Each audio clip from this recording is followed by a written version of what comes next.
नमः हरे हराये नमः। हरे कृष्णा जी, आप सबका बहुत बहुत स्वागत है हमारे सारे कार्यक्रम इस्कॉन फाउंडर आचार्य इस डिवाइन ग्रेस एसी भक्ति वेदांत स्वामी शिला प्रभुपाद जी को समर्पित है। मंगलाचरण आरंभ करते हैं। ओम नमो भगवते वासुदेवाय, ओम नमो भगवते वासुदेवाय, ओम नमो भगवते वासुदेवाय। ओम अज्ञानतिमिरान्धस्य ज्ञानाञ्जनशलाकया चक्षुरुन्मीलितं येन तस्मै श्रीगुरवे नमः। श्रीचैतन्यमनोऽभीष्टं स्थापितं येन भूतले स्वयं रूपः कदा मह्यं ददाति स्वपदान्तिकम्। वन्देऽहं श्रीगुरो श्रीयुतपदकमलं श्रीगुरून् वैष्णवांश्च श्रीरूपं साग्रजातं सहगण रघुनाथान्वितं तं सजीवं साद्वैतं सावधूतं परिजनसहितं कृष्णचैतन्यदेवं श्रीराधाकृष्णपादान् सहगण ललिता श्रीविशाखान्वितांश्च नमा ओम विष्णुपादाय कृष्णपृष्ठाय भूतले श्रीमते भक्ति वेदांत स्वामिनिति नामिने नमस्ते सारस्वते देवे गौरवाणी प्रचारिणे निर्विशेष शून्यवादी पाश्चात्य देश तारिणे नमो महावदन्याय कृष्ण प्रेम प्रदायते कृष्णाय कृष्ण चैतन्य नामने गौर त्विषे नमः। हे कृष्ण करुणा सिंधु दीनबंधो जगतपते गोपेश गोपिका कांत राधा कांत नमोस्तुते। तप्त कांचन गौरांगी राधे वृंदावनेश्वरी वृषभानुसुते देवी प्रणमामि हरिप्रिये। वाञ्छाकल्पतरुभ्यश्च कृपा सिन्धुभ्य एव च पतितानां पावनेभ्यो वैष्णवेभ्यो नमो नमः। जय श्री कृष्ण चैतन्य प्रभु नित्यानंद श्री अद्वैत गदाधर श्रीवासादि गौर भक्त वृंद हरे कृष्ण कृष्ण कृष्ण हरे हरे हरे राम राम राम हरे हरे। कार्पण्य दोषोपहत स्वभाव पृच्छामि त्वां धर्म सम्मूढचेताः यच्छ्रेयस्या निश्चितं ब्रूहि तन्मे शिष्यस्ते अहं शाधि मां त्वां प्रपन्नम्। हरे कृष्णा जी, भगवद गीता अध्याय 2 श्लोक नंबर 7 आरंभ करते हैं। ब्रजेश्वरी जी आप पढ़ेंगे संस्कृत। हरे कृष्ण। कार्पण्यदोषोपहत स्वभावः पृच्छामि त्वां धर्म सम्मूढचेताः यच्छ्रेयस्या निश्चितं ब्रूहि तन्मे शिष्यस्ते अहं शाधि मां त्वां प्रपन्नम्। हरे कृष्ण। हरे कृष्णा। कार्पण्य कृपणता दोष दुर्बलता से उपहत ग्रस्त स्वभाव गुण विशेषताएं पृच्छामि पूछ रहा हूं त्वाम तुमसे धर्म धर्म सम्मूढ़ मोह ग्रस्त चेताह हृदय में यत जो श्रेय कल्याणकारी स्यात् हो निश्चितम विश्वास पूर्वक ब्रूहि कहो तत् वह मैं मुझको शिष्य शिष्य ते तुम्हारा अहम मैं शाधि उपदेश दीजिए माम मुझको त्वाम तुम्हारा प्रपन्नम शरणागत। अब मैं अपनी कृपण दुर्बलता के कारण अपना कर्तव्य भूल गया हूं और सारा धैर्य खो चुका हूं। ऐसी अवस्था में मैं आपसे पूछ रहा हूं कि जो मेरे लिए श्रेयस्कर हो उसे निश्चित रूप से बताएं। अब मैं आपका शिष्य हूं और आपका शरणागत हूं। कृपया मुझे उपदेश दे। हरे कृष्णा जी, बहुत ही अद्भुत श्लोक है। इसमें गुरु के बारे में पता चलता है, भगवान श्री कृष्ण के बारे में पता चलता है और शिष्य के बारे में पता चलता है। तो आज हम लोग समझने का प्रयास करेंगे शिष्य के बारे में कि शिष्य का मतलब क्या होता है। बहुत सारे लोग सोचते हैं कि गुरुजी ने आशीर्वाद दे दिया, हमको ज्ञान मिल जाएगा। कई लोग सोचते हैं गुरुजी का चरण आशीर्वाद मिल गया है, अब और हमको साधना करने की जरूरत नहीं है। पर जब हम शास्त्रों का अध्ययन करते हैं तो हमें पता चलता है, गुरु की योग्यता का पता चलता है, शिष्य की योग्यता का भी पता चलता है। मतलब हम जब किसी को गुरु समझते हैं तो हमारा क्या दायित्व है उसको भी समझना बहुत जरूरी है। लोग फैशन में गुरु बना देते हैं पर ये नहीं सोचते अरे मेरा क्या दायित्व है।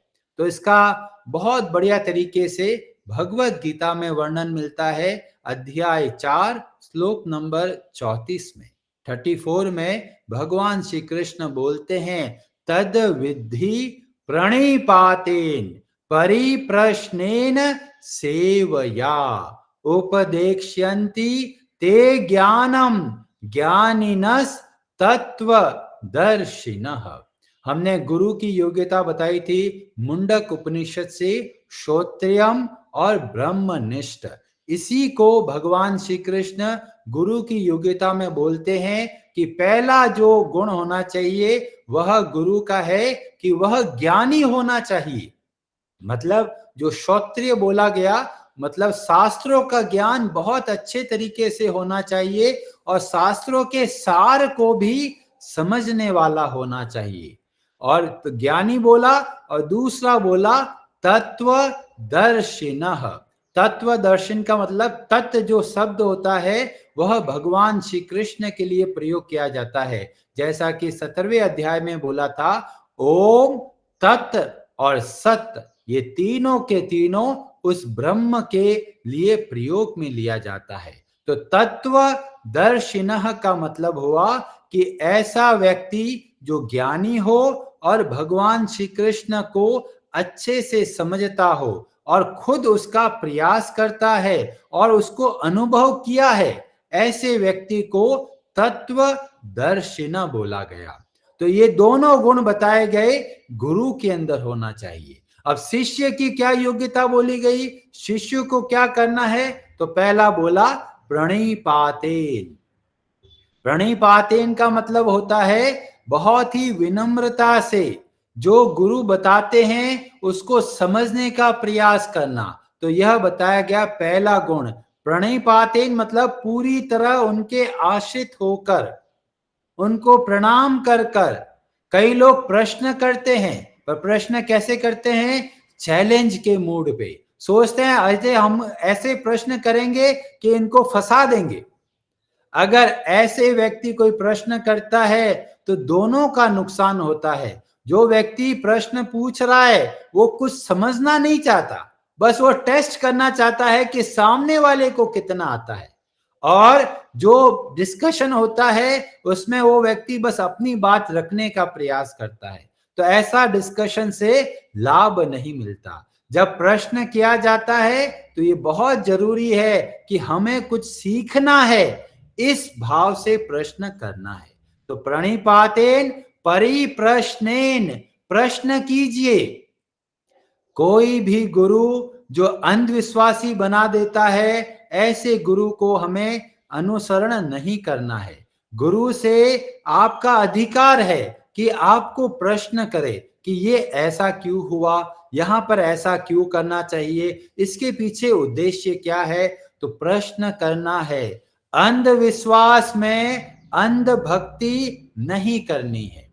और तीसरा जो शिष्य के लिए बताया गया, सेवया, जो गुरु है उनकी सेवा करनी है। कैसे सेवा की जाती है, वपु के द्वारा और वाणी के द्वारा। वपु के द्वारा कि जब गुरु मिलते हैं तो उनकी जो भी आवश्यकता है उसकी पूर्ति करते हैं, और जब गुरु पास में नहीं होते तो उनके जो शब्द होते हैं उनका अनुसरण करना, यह उनकी सेवा होती है। तो शिष्य का भी दायित्व है। और फिर उपदेक्ष्यन्ति, वे हमको उपदेश देंगे, और उपदेश देने के बाद में क्या करना है, हमको उस उपदेश का पालन करना है, तभी तो जीवन में परिवर्तन आएगा। और इसीलिए गुरु का लक्षण पता होना चाहिए, शिष्य का क्या दायित्व है उसका भी पता हमको होना चाहिए। श्रीमद् भागवतम में बताया गया इसी बात को बहुत अच्छे तरीके से, बहुत गहराई वाले श्लोक है, पर हम लोग संक्षेप में समझने का प्रयास करेंगे। और यह प्रसंग चलता है नव योगेंद्र का, और किनके साथ, महाराज निमि के साथ। नव योगेंद्र 9 भाई होते हैं जो बहुत बड़े भगवान के भक्त होते हैं। महाराज निमि तरह तरह के प्रश्न करते हैं और नव योगेंद्र अलग अलग उत्तर देते हैं जैसे जैसे प्रश्न पूछे जाते हैं। तो 9 भाइयों में से एक श्री प्रबुद्ध मुनि, वो कुछ उपदेश सुनाते हैं महाराज निमि को। क्योंकि निमि महाराज एक प्रश्न करते हैं कि संसार से कैसे बाहर निकलेंगे, यहां पर हम लोग सुख और दुख की लहरों में भटक रहे हैं। तो जो प्रश्न किया गया, तो जो नव योगेंद्र है श्री प्रबुद्ध मुनि, वह बोलते हैं, पहली बात वो बोलते हैं, तस्माद् गुरुम प्रपद्येत। पहली जो बात बताते हैं, अगर हम संसार के दुख और सुख के जंजाल से बाहर निकलना है तो हमें गुरु का आश्रय लेना है। और कैसे बनना है, जिज्ञासु।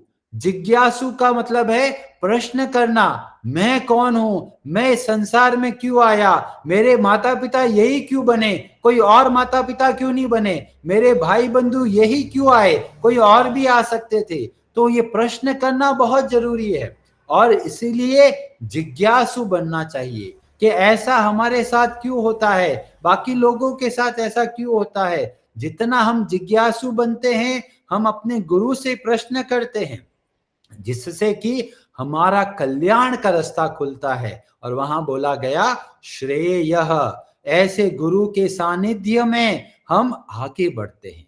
और वो गुरु क्या करते हैं, तो बोलते हैं, तत्र भागवतान धर्मान शिक्षेद गुरुर आत्मदेवतः। जो गुरु होते हैं वो किसकी शिक्षा देते हैं, स्टॉक मार्केट की देते हैं? नहीं, वो देते हैं भागवतान धर्मान। वो हमें ऐसी शिक्षा देते हैं जिससे हमें भगवान के बारे में पता चलता है। आजकल तो गुरु ऐसे हो गए, बस गुरु ही गुरु है, भगवान तो गायब है। बहुत बड़े बड़े आश्रम बन गए, भगवान की फोटो किधर है, गायब है जी, केवल गुरु जी की फोटो रखते हैं हम तो। पर गुरु का दायित्व है कि भगवान के संबंध में हमें शिक्षा दे। और ये बहुत महत्वपूर्ण प्रसंग है, क्योंकि समाज में तरह तरह के गुरु आ गए, कई गुरु अपना आप बन गए। किसी ने बोला नहीं, हाँ जी हम तो गुरु बन गए हैं, शिष्यों ने बोला ये हमारे गुरु जी है। अरे ये गुरु कैसे बने, कोई पता नहीं। तो इसीलिए शास्त्र बहुत हमारी सहायता करता है, और हमको शास्त्र के हिसाब से चयन करना है। तो गुरु जी ने शिक्षा दे दी, किसकी शिक्षा दी, भागवतान धर्मान। अभी शिष्य कहने क्या करना है, तो बोला गया, इति भागवतान धर्मान शिक्षण भक्तया तदुत्थया। जब ये शिक्षा मिलती है भागवत धर्म की, तब वह शिष्य क्या करता है, भक्ति के नियमों का पालन करता है। और भक्ति के नियमों का पालन करने से वह बनता है नारायण परो, भगवान श्री नारायण की शरण में जाने का प्रयास करता है। उसका क्या लाभ होता है, तो बोला गया, मायाम अंजस तरति तरति दुस्तराम। जो इस बहुत भारी माया है, बहुत भयंकर माया है, उससे आराम से पार कर जाता है। तो गुरु का दायित्व है कि भगवान श्री कृष्ण की संबंध में, उनकी भक्ति के बारे में हमें शिक्षा दे, हमको नारायण परायण बनाए, हमको भगवान की शरण लेना सिखाए। पर गुरु आजकल ऐसे हो गए, केवल खुद के बारे में बताते हैं, खुद की तारीफ करते हैं, खुद की पूजा करवाते हैं। हमको ऐसा नहीं करना है। भगवत गीता में भगवान श्री कृष्ण ऐसा ही बोलते हैं, 7वें अध्याय के 14वें श्लोक में बोलते हैं, दैवी येषा गुणमयी मम माया दुरत्यया। भगवान की माया बहुत कठिन है। मामेव ये प्रपद्यन्ते मायाम एताम तरंती ते। तो ऐसा कोई नहीं होता कि गुरु ने हाथ रखा, तुरंत एकदम लाइट आ गई। लोग सोचते हैं अब नाचने लग गए कि अरे जी गुरु का आशीर्वाद मिल गया, गुरु जी ने अमृत चखा दिया मेरे को और मेरे को बहुत मजा आ रहा है। ऐसे गुरु के चक्कर में नहीं पड़ना है। पूरा पूरा साइंटिफिक टेक्निक से बताया गया है। गुरु क्या करता है, भागवत शिक्षा देता है, शिष्य उसका अनुसरण करता है और उसके बाद में अज्ञान दूर होता है। और अज्ञान दूर कैसे होगा, तो भगवान श्री कृष्ण भगवत गीता में ही बोलते हैं 10वें अध्याय के 11वें श्लोक।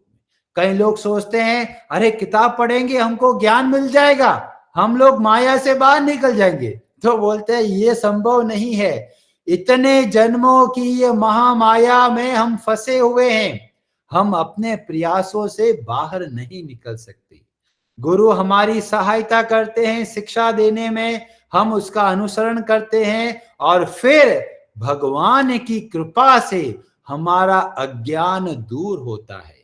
10वें अध्याय के 11वें श्लोक में भगवान श्री कृष्ण बोलते हैं, तेषाम एवानुकंपार्थम अहम अज्ञानजम तमः नाश्याम्य आत्म भावस्थो ज्ञान दीपेन भास्वता। ज्ञान का दीपक जलाते हैं और हमारा जो तम मतलब अंधकार है अज्ञान का, उसको दूर करते हैं।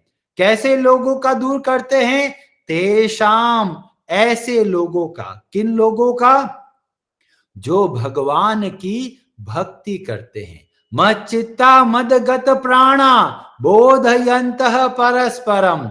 जो इस तरह से भगवान की भक्ति करते हैं, ऐसे लोगों का अज्ञान भगवान दूर करते हैं और इससे वह वास्तव में ज्ञानवान बनते हैं। और इसीलिए हमको प्रेरणा दी जाती है ऐसे गुरु की शरण में जाना है जो हमको भगवान श्री कृष्ण की भक्ति करना सिखाए। कृष्ण अष्टकम में बताया गया, वसुदेव सुतम देवम कंस चाणूर मर्दनम देवकी परमानंदम कृष्णम वंदे जगत गुरु। भगवान श्री कृष्ण जगत गुरु की भूमिका निभाते हैं और ये इतना अद्भुत ज्ञान हमारे जीवन में डालते हैं, इतनी भारी कृपा हमको करते हैं और बताते हैं जीवन को चलाना कैसे है। हरे कृष्णा जी, आप सबका बहुत बहुत धन्यवाद। किसी का कोई प्रश्न हो आप अपना हाथ खड़ा कर सकते हैं। और अभी तक हमने गुरु और शिष्य के बारे में समझा, अब हम लोग कल भगवान के बारे में समझने का प्रयास करेंगे कि जब हम भगवान से प्रार्थना करते हैं तो किस तरीके से प्रार्थना करनी है। और रामचरितमानस में बहुत सुंदर एक प्रसंग आता है, उसका डिस्कशन कल करेंगे। हरे कृष्णा जी। अंचल प्रभु जी, आप कुछ कहना चाहते हैं? हरे कृष्ण प्रभु जी। हरे कृष्णा जी। प्रभु जी, आप ये बोल रहे थे अज्ञानता के बारे में, तो अज्ञानता का क्या लक्षण है? मतलब कैसे हम समझें कि हम अज्ञान में हैं? क्योंकि हम विभिन्न प्रकार के ज्ञान लेते हैं अपने जीवन को चलाने के लिए, तो ये कौन सा ज्ञान है? पहला सवाल है। दूसरा सवाल ये है कि आपने बोला था कि भगवान की वंदना करते हैं, तो अलग अलग लोग कृष्ण भगवान की अलग अलग प्रकार से पूजा करते हैं, वंदना करते हैं। तो यहाँ पे कैसी वंदना बोली गई है? कौन सी वाली वंदना? जैसे परमानंदम वंदे कृष्णम जगत गुरु। यस। अच्छा, तो पहला जो प्रश्न है, किसको ज्ञान बोलते हैं, किसको अज्ञान बोलते हैं? भगवान श्री कृष्ण बहुत बढ़िया तरीके से भगवत गीता में सारे प्रश्नों का उत्तर देते हैं। 13वें अध्याय में या 14वें अध्याय, शायद 13वें अध्याय में भगवान बताते हैं ज्ञान किसको बोलते हैं। ज्ञान का मतलब बताया गया, ये संसार क्या है, हम कौन है, भगवान कौन है और हम सब में क्या समानता है, क्या अंतर है, और इसको भगवान श्री कृष्ण ज्ञान बोलते हैं। जब हम लोग 13वें अध्याय में पहुंचेंगे तो वहां पर बहुत अच्छे से भगवान बताते हैं कि वास्तव में ज्ञान की परिभाषा क्या है, और उसके अलावा जितना है वो सब का सब अज्ञान है। क्यों अज्ञान है? क्योंकि वह इस संसार में ही हमको बांधता है। कोई साइंस का ज्ञान लेता है, कोई टेक्नोलॉजी के बारे में समझना है, कोई मेडिकल साइंस के बारे में पढ़ता है, सब लोग समझते हैं कि अरे ये तो बहुत ज्ञान है इसमें। पर वास्तव में जब भगवत गीता को देखते हैं तो ज्ञान का मतलब है कि हमारा और भगवान का क्या संबंध है, भगवान और हमारे बारे में जो आइडेंटिटी है कि हम कौन है, भगवान कौन है, ये संसार क्या है, कैसे चलता है, इन सब के बारे में जब पता चलता है तो हम प्रयास करते हैं भक्ति करने का, और उसके द्वारा हम संसार से बाहर निकल पाते हैं। तो यह होता है वास्तविक ज्ञान। मेडिकल साइंस भी ले लिया, बहुत बढ़िया डॉक्टर भी बन गए, पर संसार के बंधनों से बाहर नहीं निकलते, इस संसार में ही रहते हैं। शरीर खत्म हुआ, अगला शरीर इसी संसार में मिलेगा। तो यह हुआ ज्ञान और अज्ञान के बीच का अंतर, और इसीलिए गुरु का दायित्व है कि वह ज्ञान दे, अज्ञान नहीं दे। लोग, कई गुरु ऐसे होते हैं कि भाई खुश करने के लिए बहुत सारे योगासन सिखा देते हैं, पर योगासन से हम अपने शरीर को स्वस्थ कर सकते हैं, थोड़ा बहुत मन को शांत कर सकते हैं, पर संसार के बंधनों से बाहर नहीं निकल पाएंगे। इसीलिए जब हम किसी को गुरु बोलते हैं तो बहुत ही सोच विचार के हमको बोलना है। और दूसरा प्रश्न है कि कैसे करें वंदना? तो वंदना मतलब प्रार्थनाएं, स्तुति, और श्रीमद् भागवतम, भगवत गीता और बहुत सारे जो हमारे ग्रंथ है उसमें तरह तरह की स्तुतियां है। खासकर अगर हम श्रीमद् भागवतम देखते हैं तो अलग अलग भक्तों ने तरह तरह से भगवान की स्तुति करी है। वैसी स्तुति को जब हम करते हैं उसको वंदना बोला जाता है, और भक्ति के 9 अंगों में से यह एक अंग होता है। ठीक है प्रभु जी, हरे कृष्णा जी। हरे हराये नमः।